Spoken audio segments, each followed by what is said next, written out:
देखिए ये सरकार, यही सरकार कहती थी बहुत हुआ डीजल पेट्रोल की मार, अब की बार मोदी सरकार। उसी सरकार के शासनकाल में आज गरीबों को भूखे मारा जा रहा है, गरीबों के तन से कपड़ा छीनने का काम किया जा रहा है। पेट्रोल के नाम पर, डीजल के नाम पर, गैस सिलेंडर के नाम पर देश के आम नागरिकों से ये सरकार लूटना चाहती है।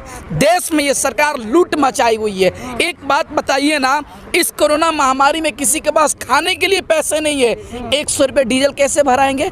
पेट्रोल 110 रुपये कैसे भराएंगे? 900 रुपये सिलेंडर गैस कैसे भराएंगे? 200 रुपये सरसों तेल कैसे खरीदेंगे? ये सरकार को सोचना चाहिए था, लेकिन ये सरकार सोच नहीं रही है। बल्कि भारतीय जनता पार्टी के विधायक और सांसद मंत्री इस तरह से उलूल जुलूल बयान दे रहे हैं कि लग रहा है वो आदमी मानसिक रूप से पागल हो चुका है, उसको इलाज कराना चाहिए। वो बोल रहा है मिलावट नहीं हो रहा, इसके वजह से महंगाई बढ़ रही है सरसों का तेल। तुम पूरे तरीके से भारतीय जनता पार्टी के लोग पागल हो चुके हैं। देखो ये देश चलाने के लिए पॉलिसी से देश चलता है। अगर तुम लोग को कलाकारी करना है, एक्टिंग करना है, तो किसी थिएटर ग्रुप में जाकर शामिल हो जाओ।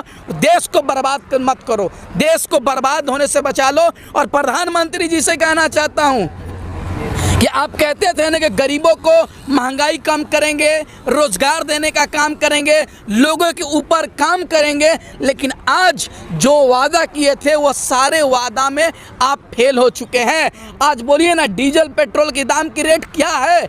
लोग खरीदने की बात बताइए ना। जब प्रधानमंत्री जी चार्टर्ड प्लेन से बंगाल में जाएंगे, चुनाव प्रचार करेंगे, पूरी दुनिया का वास्को डिगामा के तरह पूरे दुनिया के भ्रमण करेंगे, उस समय देश की खजाना खत्म नहीं होगी। जब देश के आम नागरिक की महंगाई कम करने की बात आएगी, उस समय खजाना खत्म हो जाएगा। जब करोड़ों खरबों रुपए का दोबारा संसद बनाया जाएगा, उसमें खजाना खत्म नहीं होगा। लेकिन देश में जब युवा के रोजगार की बात आएगी तो ये सरकार कहेगी खजाना नहीं है।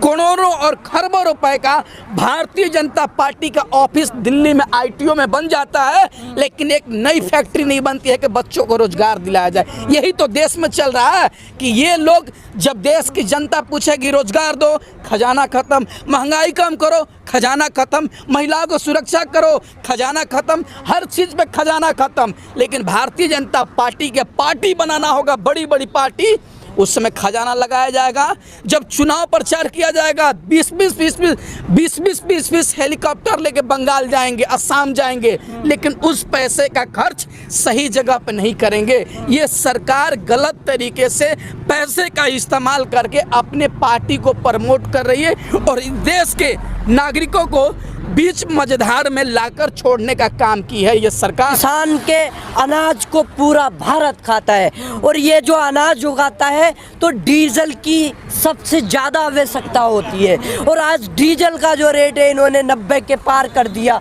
और जो पेट्रोल है वो 100 के पार कर दिया। और जो किसान सरसों का तेल यूज़ करता है, जो मजदूर उस तेल को यूज़ करता है, उसको 200 के पार कर दिया।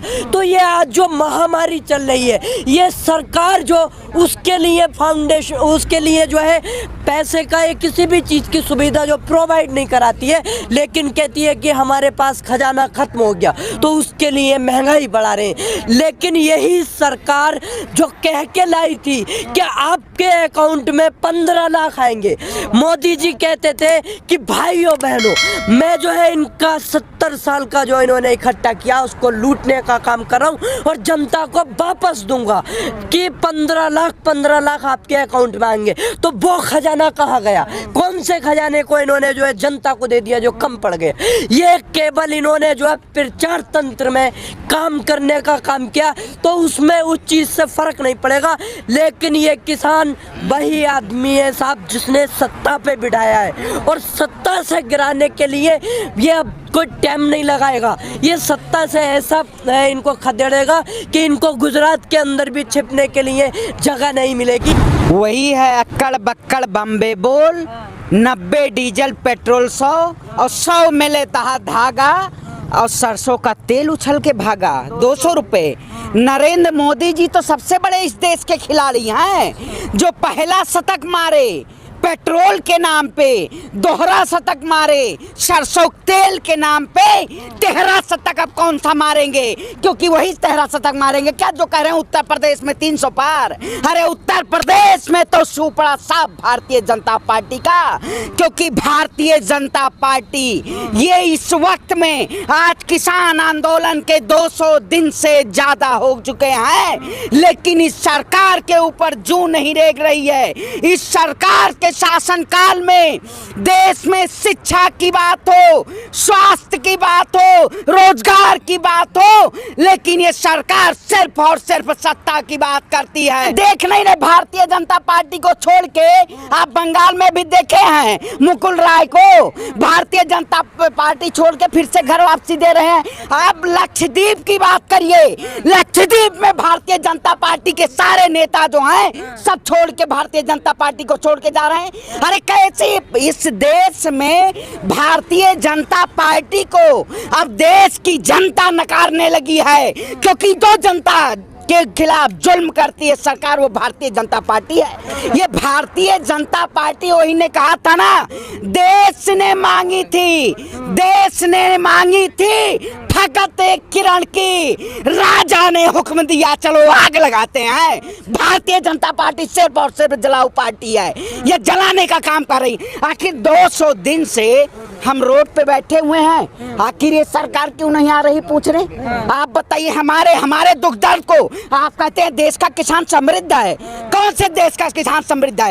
ई नैम पोर्टल की बात करिए, उस पे चाहे दाल की कीमत हो, धान चावल गेहूं की कीमत हो, चाहे अनपढ़ और गंवार को आप बता देंगे। वही कृषि मंत्री तोमर, और तोमर क्या बताए उनको बनाए हैं, कह रहे हैं सरसों की तेल में महंगाई इसलिए आई है कि उसमें मिलावट हुआ है। अरे देश का किसान बैठा हुआ है रोडों पे, आप उसकी नहीं हक की बात करते हैं। अरे ये सब सिर्फ स्वार्थी बात है। आप भी आज तक वाली बात करते हैं, वही गोदी मीडिया की बात करते हैं। क्या पत्रकार महोदय, पर ये सरकार जो बैठी हुई है ना 7 लोग कल्याण मार्ग पे दिल्ली पे, ये सिर्फ और सिर्फ तानाशाह सरकार है। तानाशाही की वजह से आज पत्रकारिता, कार्यपालिका, न्यायपालिका, विधायिका सारी भारतीय जनता पार्टी खरीद चुकी है। ये सिर्फ और सिर्फ जनता को गुमराह करके, देश की जनता को गुमराह करके और अपनी सत्ता हथियाना चाहती है। लेकिन अब उत्तर प्रदेश में बाबा को यहाँ मठ में जाना होगा, बैठना होगा। श्री राम के नाम पे इस सरकार ने सबसे बड़े घोटाले किए हैं। राम मंदिर के नाम पे कितना चंदा आया, प्रधानमंत्री राहत कोष के नाम पे कितना, इन्होंने कोरोना जैसी वैश्विक महामारी में हमारे से गरीबों से 10-10 रुपए लेके और वेंटिलेटर तक नहीं दे पाए, ऑक्सीजन जनता को नहीं दे पाए।